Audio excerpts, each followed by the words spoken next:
नमस्कार दोस्तों, स्वागत करता हूं मैं आप सभी का एक बार फिर से आपके अपने इस यूट्यूब चैनल पर। आज दोस्तों हम पढ़ने वाले हैं ईवीएस क्लास 4 चैप्टर नंबर 6 जिसका नाम है ओमना का सफ़र। ये चैप्टर आप देखें तो एग्ज़ाम पॉइंट ऑफ व्यू से इम्पोर्टेंट है। आपको डायरेक्ट इस चैप्टर में तो कुछ भी नहीं मिलेगा, लेकिन हाँ, इस चैप्टर पर बेस्ड कुछ ऐसी चीज़ें हैं जो पूछी जाती हैं। मैं आपको बता दूंगा कि क्या क्या पूछा जा सकता है। और साथ के साथ इसमें बच्चों के लिए तो महत्वपूर्ण ये है कि हाँ, बच्चों के लिए एक तो जर्नी, जिन्होंने खासकर ट्रेन का कभी सफ़र किया होगा वो समझ पाएंगे कि किस प्रकार का दृश्य होता है, वो सब बताया गया है। साथ के साथ थोड़ा सा बच्चों को जियोग्राफिकल जानकारी भी मिलेगी जब वो इस चैप्टर को पढ़ेंगे तो चलिए वीडियो की शुरुआत करते हैं। इसमें एक बच्ची है ओमना और उसकी एक दोस्त है राधा।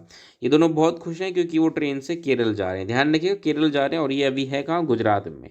लेकिन आप देखेंगे तो इसमें एक बच्ची जो है राधा, उसके मतलब साइकिल से गिर के जाती है और उसकी पैर की हड्डी टूट जाती है, तो चोट लग जाती है। तो वो डॉक्टर उसको रेस्ट के लिए कह देता है। तो फिर ओमना जो है वो क्या करती है कि डायरी लिखती है। उस डायरी में वो सारी चीज़ें जो रास्ते में वो सफ़र के दौरान देखती है वो सब लिखती है और फिर वो बाद में राधा को बताएगी। तो ये कुछ इस प्रकार से इसमें चीज़ें हैं। हम इसमें जो महत्वपूर्ण बातें हैं वो आगे बढ़ते हैं। इसमें शुरुआत में जैसे समय बताया गया 16 मई, 16 मई की डेट है और यहाँ पे आप देख सकते हैं घड़ी बना रखी है, टाइम। ध्यान रखिएगा, जब भी स्टेशन की हम बात करते हैं रेलवे स्टेशन, तो वहाँ पे जो टाइम होता है वो 24 आवर्स वाला कैलकुलेट होता है। इस बात को आपको ध्यान रखना है। जैसे अगर आप ट्रेन की टिकट वगैरह देखें तो उसमें टाइम, ट्रेन की जो टाइमिंग होती है उसमें टाइमिंग मान के चले, अगर कोई ट्रेन दिन में है, मान के चलिए दिन में अगर 2 बजे कोई ट्रेन है तो आप उसमें पाएंगे कि समय वहाँ पे 2 PM नहीं लिखा होगा, बल्कि उसमें 14 करके लिखा होगा। ठीक है, तो ये सब आपको बेसिक चीज़ें हैं, ये आपको उम्मीद है कि पता होंगी। और ये आपको इसलिए भी पता होना चाहिए, क्वेश्चन इसी प्रकार से पूछा जाता है। ठीक है, चलिए मैं आपको भी थोड़ी देर में बताऊंगा। इसके अलावा ध्यान रखिएगा, इसमें कुछ शहरों के नाम आएंगे, वो भी आपको पता होना चाहिए। जैसे कि गांधीधाम कच्छ गुजरात में है, अहमदाबाद गुजरात में है, वलसाड़ गुजरात में है। ये सब सारी चीज़ें, इसमें कुछ खास नहीं है कि बच्चे बताती है। ओमना इसमें जो अपनी डायरी में लिखती है वो बताती है कि कैसे वो ट्रेन में चढ़ते हैं, टीटी आता है, वो टिकट चेक करता है, ये सारी चीज़ें, है ना। और रास्ते में उसको क्या क्या चीज़ें उसको दिखती हैं, यही सब इसमें है ना। अगला देखिए 16 मई है। अब टाइम देखिए, समय देखिए अब क्या हो रहा है, यहाँ पे समय अब बदल गया। ठीक है, दोपहर का समय हो गया है। खाना खाकर कुछ लोग सो रहे हैं। ये खिड़की के बाहर का दृश्य देख रही है, क्या क्या उसको दिखाई दे रहा है। अब ये वलसाड़ स्टेशन पहुँच गए हैं। ठीक है, तो ये सारी चीज़ें हैं। ठीक है, इसमें देखिए अब 16 मई, डेट वही है, टाइम 8:30 हो गया है ना। तो ये सारी चीज़ें हैं।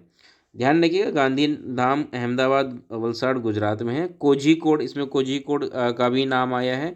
ये इसमें बताते हैं कि कुछ जो ट्रेन में ही उसके साथ कुछ और परिवार बैठते हैं, वो जो है कोझीकोड जा रहे होते हैं। ठीक है, तो कोझीकोड जो है वो केरल में है, आपको ध्यान रखना है।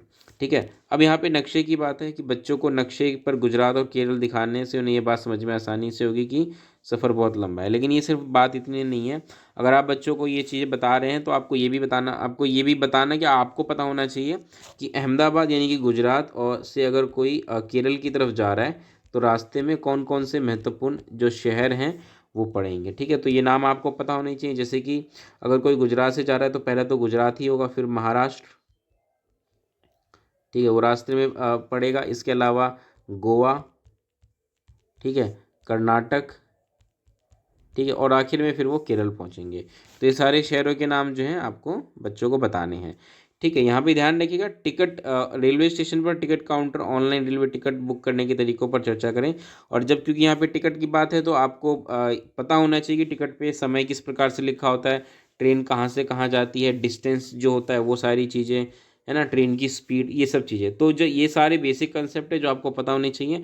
और एग्ज़ाम में सवाल इसी प्रकार से आता है। मतलब सवाल जब पूछा जाता है तो कुछ इस प्रकार से पूछा जाता है कि कोई बच्चा है वो यहाँ से चल रहा है, मतलब कोई स्टेशन का नाम दे दिया जाता है। ज़्यादातर इसमें क्योंकि अहमदाबाद की बात है तो अहमदाबाद ही लिखा आता है परीक्षा में भी, कि वहाँ से इतने बजे ट्रेन पकड़ता है। अब ट्रेन की टाइमिंग जो होती है वो 24 आवर, जैसा मैंने कहा घड़ी का हिसाब होता है, उस हिसाब से टाइम लिख दिया जाता है। और फिर कुछ डिस्टेंस बता दिया जाता है कि भाई इतना डिस्टेंस ट्रैवल करके इतने बजे पहुँचती है। तो क्वेश्चन ऐसा पूछा जा सकता है कि भाई कितना समय लगा, क्योंकि 24 आवर्स वाली बात है तो टाइम कैलकुलेट करना पड़ता है। कई बार कितना समय लगा, कई बार वो स्पीड पूछ लेता है, ये ऐसे पूछ लेते हैं। कई बार आपसे दो स्टेशन के बीच शहरों के नाम पूछ लेंगे। तो गुजरात और केरल के बीच का तो आपको पता होना चाहिए कौन कौन से राज्य हैं महत्वपूर्ण, कौन कौन से शहर हैं, वो पता होना चाहिए। इसके अलावा कौन कौन सी पर्वतमाला या पर्वत श्रृंखला पड़ेगी। तो मुख्य रूप से ध्यान रखिएगा पश्चिमी घाट जो है वो हमें देखने को मिलता है, पश्चिमी घाट है ना रास्ते में। इस पश्चिमी घाट का नाम याद रखिएगा, ये महत्वपूर्ण है। ठीक है, तो आपको से प्रश्न इसी प्रकार से पूछा जाएगा। एग्जाम पॉइंट ऑफ व्यू से यही चीज़ें हैं, लेकिन अगर आप देखिए कि चैप्टर में, तो चैप्टर में आपको डायरेक्ट कुछ भी इंपॉर्टेंट नहीं मिलेगा। ठीक है, तो इस वीडियो को मैं यहीं समाप्त करता हूँ। उम्मीद है आप चैप्टर समझ भी पाए होंगे और जो भी इंपॉर्टेंट चीज़ें थी एग्जाम से रिलेटेड वो भी आप जान गए होंगे। तो इस प्रकार से जब आप चीज़ें करेंगे तो डेफिनेटली आपको बेनिफिट मिलेगा। इस वीडियो को मैं यहीं समाप्त करता हूँ। कैसी लगी वीडियो बताइएगा, लाइक शेयर करिएगा, चैनल को सब्सक्राइब करिएगा। मिलते हैं अगली वीडियो में, तब तक के लिए नमस्कार, धन्यवाद।